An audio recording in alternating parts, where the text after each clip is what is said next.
لا تنسى الاشتراك وتفعيل جرس الإشعارات لتتوصل بجديدنا دائما. I was 18 years old when I got married. I belonged to a very conservative family, a Baloch family, where good daughters never say no to their parents. My father wanted me to get married, and all I said was, if that makes you happy, I'll say yes. And of course, it was never a happy marriage.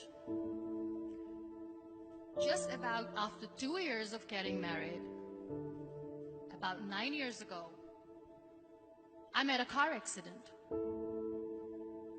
Somehow my husband fell asleep and the car fell in the ditch.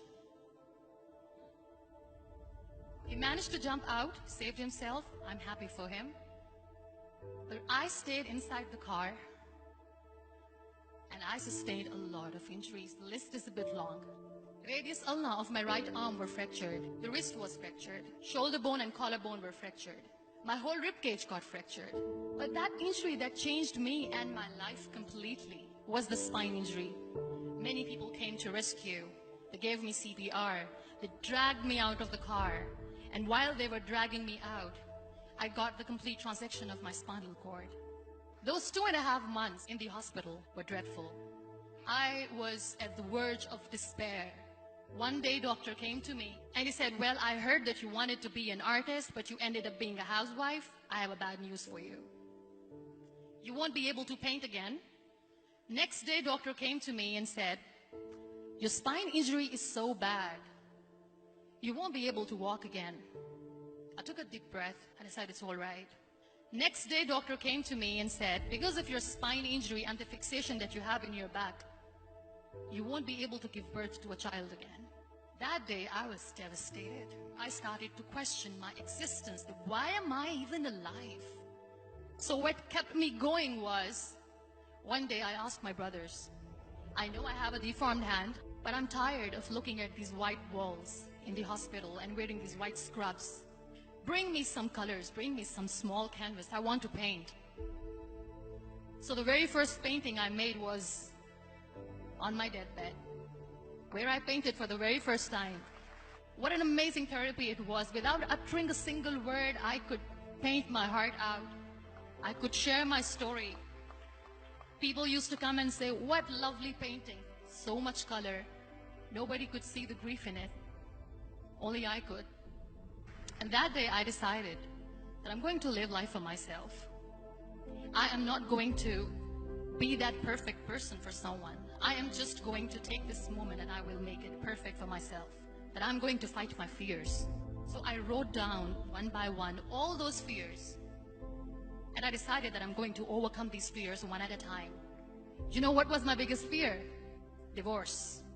But the day I decided that this is nothing but my fear, I liberated myself by setting him free. And I made myself emotionally so strong that the day I got the news that he's getting married, I sent him a text that I'm so happy for you and I wish you all the best. And he knows that I pray for him today. Number 2 was, I won't be able to be a mother again. And that was quite devastating for me. But then I realized there are so many children in the world, all they want is acceptance. So there is no point of crying, just go and adopt one. And that's what I did.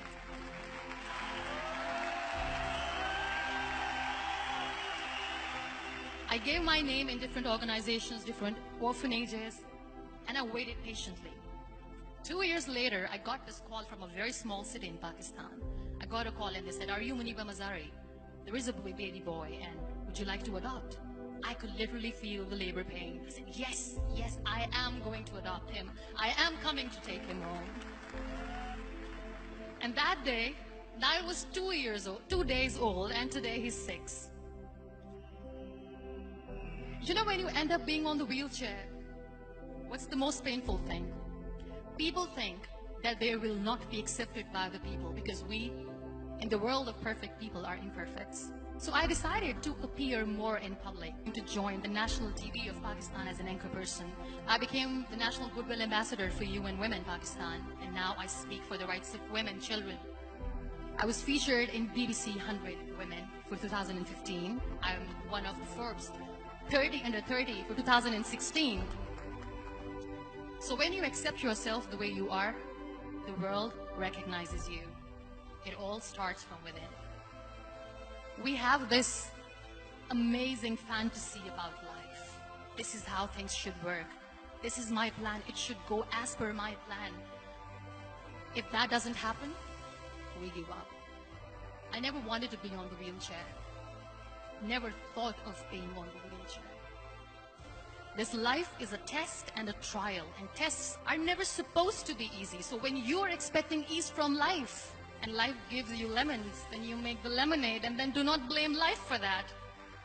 It is okay to be scared. It is okay to cry. Everything is okay, but giving up should not be an option. They always say that failure is not an option. Failure should be an option, because when you fail, you get up, and then you fail, and then you get up, and that keeps you going. Embrace each and every breath that you are taking. Celebrate your life. Live it. Don't die before your death.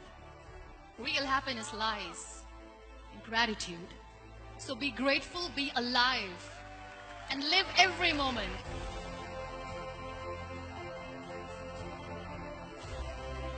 شكرا للمشاهدة. لا تنسى الإعجاب بالفيديو والاشتراك بالقناة لمشاهدة المزيد من الفيديوهات.